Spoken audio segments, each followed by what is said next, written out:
Hi guys, so we've learned partial fractions. We've done an example of every single case that could occur in partial fractions. So when we have just linear functions that are distinct that occur one time, when they occur multiple times, then when quadratic functions, irreducible quadratic functions that are distinct and that occur multiple times. And at the end, we always had to, after we've done the partial fractions, integrate. And some of the integrals that showed up at the end were really simple, but some of them were actually quite challenging. So let's kind of take a look at every different type of integral that could show up after we've done a partial fractions.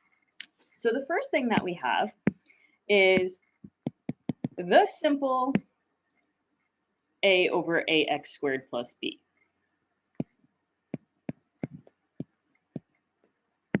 I'm sorry. We'll start actually with a over ax plus b. When this shows up, this is actually just immediately a known form. So what I end up with here is a, and then I'm dividing by that little a, natural log of the absolute value of ax plus b plus a constant. So that's like the simplest form that could show up at the end of partial fractions. Now, we could also have the case where that integral right there is a over ax plus b, but that ax plus b occurs more than one time. So let's say that I have to the power of n. Well, this is actually also really straightforward. We would think of this as a times ax plus b to the negative n, and then just apply our known form from here, recognizing that the derivative of ax plus b is a, so we would still end up with a over a, and then we would have ax plus b to the negative n plus 1, and then we'd be dividing by that negative n plus 1 plus c. So those are our case 1 and case 2 things that could show up. So if we only have case 1 and case 2, this is kind of it. Our lives are easy. So then we get into the case 3 and 4 when we have those quadratic polynomials. So another type of thing that could show up would be if I have ax plus b over ax squared plus b dx. So notice I'm putting this as a binomial, so with just two terms, we don't have an x term there. We'll kind of separate that into the two different cases where we might also have an x term. So in this case, this is a simple, we separate like this. So I'd have ax over ax squared plus b over ax squared plus b dx. And in this case, what we have there is a substitution plus a known form that is arctangent. So this is, equal to substitution that results in a log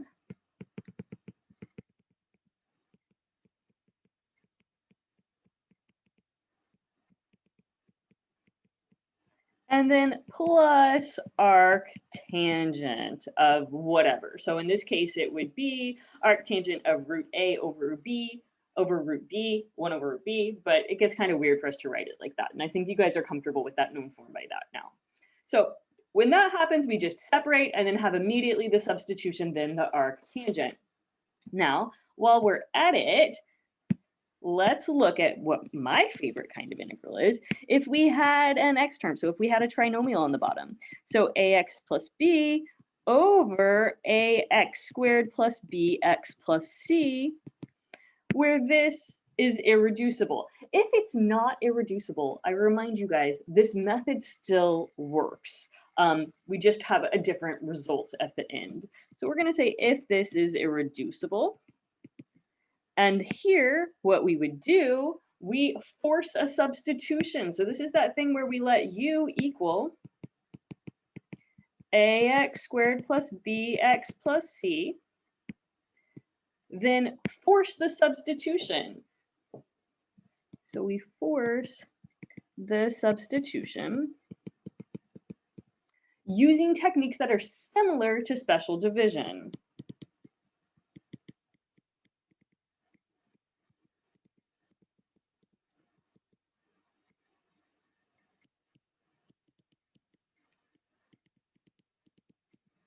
Then we apply substitution to the first part. So we separate, we have two different things going on here. One where we can apply the substitution. So separate. And then we get that this is going to equal to substitution, again, resulting in a log. Substitution that results in a log, plus, in the second part, we're going to need to complete the square. So we do complete the square, and then we get our arctan. And so because maybe you guys don't remember this, I'm going to actually go back up. I have that integral that we did on this page. So let's just go look at it for a second. So this would be if we ended up with, so this is the linear polynomial over a quadratic polynomial, that forcing the substitution technique that we saw on 2x plus 10 over x squared plus 2x plus 9. So we said u was equal to x squared plus 2x plus 9, so du was 2x plus 2. We made that 2x plus 2 happen, and then we separated it so that we ended up with one where the substitution worked that long, plus an arctan. So that's this case. This can also occur at the end of a partial fractions. Okay, so then after that, that's my favorite integral, by the way, guys. So then after that, we have what would happen if you end up with ax plus b over ax squared plus b to the power of n. And this is actually what we just did right here in the last video. That is x plus 5 over x squared plus 1 squared. So in this case, we separate this as well. So we would say that this is equal to ax over ax squared plus b to the n dx plus the integral of b over ax squared plus b to the n dx. And then this is equal to a substitution. That's not going to result in a log. Substitution plus trig sub. So when we're doing this trig sub, just kind of a reminder, it usually is going to involve the half angle identity for cosine or sine. So like that's the 1/2. Cosine squared is 1/2 times 1 plus cosine 2 theta. So usually involves half angle identity. It also usually involves our double angle identity for sine. Sine 2 theta is equal to 2 sine theta cosine theta. Usually also involves double angle identity. So it actually involves all of the identities that we've seen, really. So like if we look at the problem that we just did here, remember we ended up with cosine squared, so we had to use our half angle identity, 1/2 times 1 plus cosine 2 theta, but then our result had a sine of 2 theta in it. And we had to apply our double angle identity so that we could then use the trig triangle. So that could happen. So we're always doing our substitution plus our trig sub on that second part. So that b over a squared plus b to the n gives us our trig sub. Now, the last thing we actually haven't seen, and maybe I'll make a video, but this almost never happens. I'm just going to like show it for a second to make sure that you guys are ready for it if it does. We could end up with ax plus b over ax squared plus bx plus c to the n dx. And this is going to kind of be a mixture of the two previous things that we did. So we're going to let u equal to ax squared plus bx plus c, and then we're still going to force that substitution. Force substitution. And then we'll separate. And we will get that this is equal to the simple u sub. Same as up there, only it's not going to result in a log this time because the bottom will have some non-1 power. And then plus the same trig sub that we just talked about there. So we've seen all of these cases through these videos.